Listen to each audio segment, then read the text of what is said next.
Hello friends, এখন আমি আপনাদের LONGi N type 575 watt bifacial solar প্যানেলের রিভিউ করে দেখাবো। তো এখন বাজে হচ্ছে আপনার 1:12 আর প্রচণ্ড রোদ বাইরে, আর এখানেও সোলার থেকে আসতেছে 68 ভোল্ট, 16.89 অ্যাপ্রক্সিমেট 16.5 to 17 এম্পিয়ার।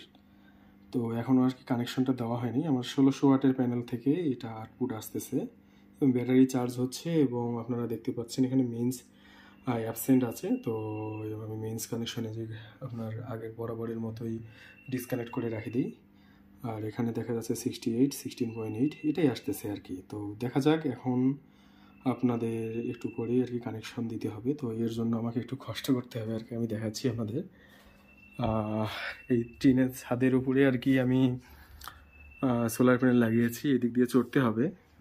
আর কীরকম রোদ আছে বাইরে সেটাও একটু দেখুন। ভুট্টা শুকাচ্ছে, প্রচণ্ড রোদ যাকে বলে, প্রচণ্ড, একদমই প্রচণ্ড রোদ। আকাশে একটু মেঘ আছে, বাট এখন ওরকমটা নাই, একটু আগেও ছিল, কেটে গেছে। দেখতে পাচ্ছেন কীরকম রোদ। তো এই হচ্ছে সোলার প্যানেল, যেটা টিনের চালের মধ্যে আমি সরাসরি লাগিয়েছি।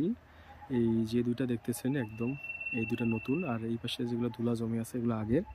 তো আগের প্যানেল ছিল আমার ফরচুনের 4টা 200 ওয়াট করে 800 ওয়াট, মাঝে একটা আছে প্যানেল, ওটা জেনেটিকের 8 বছর ধরা চালাচ্ছি 150 ওয়াটের, আর পরের দুইটা হচ্ছে যে 405 ওয়াট করে, আর এটা হচ্ছে 575 ওয়াট। তো এই হচ্ছে আমার টোটাল প্যানেল। তো এখানে আপনার ধুলাবালির কারণে হয়তো বা কম আউটপুট পাচ্ছি, কালকে এটা আপনাদের আবার রিভিউ দিব। আর এটা হচ্ছে আপনার LONGi N type 575 watt bifacial 18 বাসবারের সোলার প্যানেল। তো দেখা যাক এখন কত আসে। তো আমি চড়ে কানেকশন দিই, তারপরে আপনাদের আবার বলবো। ঠিক আছে, তো এই পর্যন্তই এখন। ওকে, তো প্যানেল কানেকশন দিয়ে দিয়েছি। এখন আপনারা যেটা দেখতে পাচ্ছেন, মেশিনের ফ্যান এক্সস্ট মানে কুলিং ফ্যান আর কি চালু হয়ে গেছে। এখানে আপনার 70 ভোল্ট আসতেছে, আর 39.56 এবং কনস্ট্যান্ট এম্পিয়ার আসতেছে। এই হচ্ছে রিভিউ। আর এটাতে আমি ক্যালকুলেশন করে দেখলাম, মোটামুটি আপনার 1150 ওয়াটের প্যানেল থেকে আমি এখন কয়টা বাজে, এখন 1:30, তো 900 ওয়াটের মতো পাচ্ছি 1150 ওয়াটের প্যানেল থেকে। আসলে উপরে প্রচুর গরম।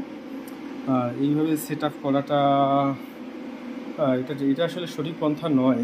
তো এই আর কি। আর আমার বাসায় ওরকম জায়গাও নেই যেখানে সানলাইট প্রপার পড়ে।